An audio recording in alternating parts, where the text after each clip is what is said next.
Ano yung Submit, Your Honor. katanggap-tanggap na laman ng invoice, Sailin? Kung dapat itago na confidential ang ibang mga impormasyon. Pwede po bang i-explain ko lang po muna yung nasa ND? Opo, sige po.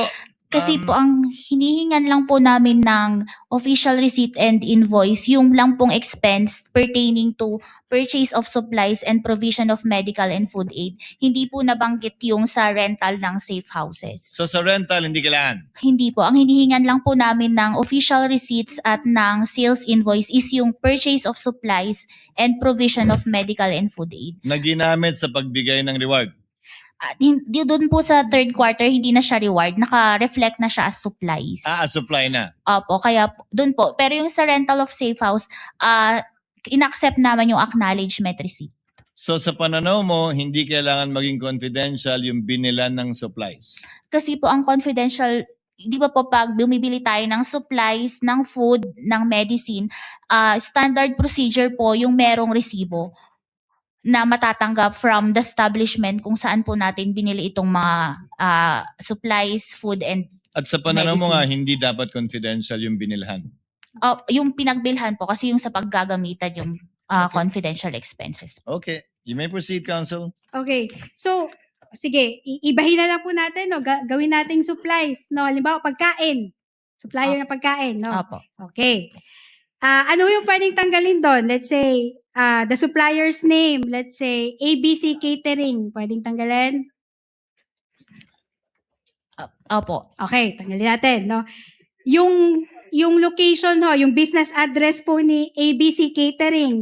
Let's say, ground floor, Multinational Bank Corporation Center, 6805, Ayala Avenue, Makati City. Pwedeng tanggalin? Hindi naman po confidential yung mismong establishment na nagkwan nun eh. Yung, ang kinakundit po dito, pinanggamitan. And doon po sa resibo na yon, hindi naman po siya confidential information. No, just answer the question, no? So, Ask and answer, hindi Your ho Honor. pwedeng hindi tanggalan yung address ng supplier ng pagkain.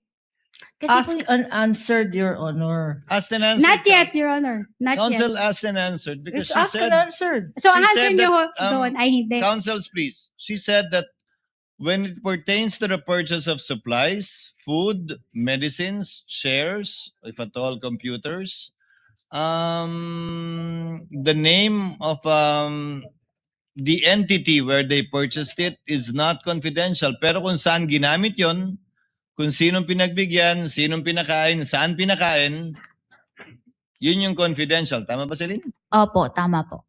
So, yung invoice o resibo ng pagkain, medical supplies, kailangan may resibo. Yan ang interpretasyon mo ng joint circular.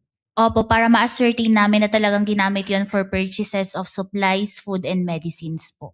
So, sa bagay nito, ulitin ko, sa pananaw mo, sa interpretasyon mo, sa ginamit mong pag-audit, kapag ka-supplies, hindi ka tatanggap ng other adequate document, resibo talaga hanapin mo.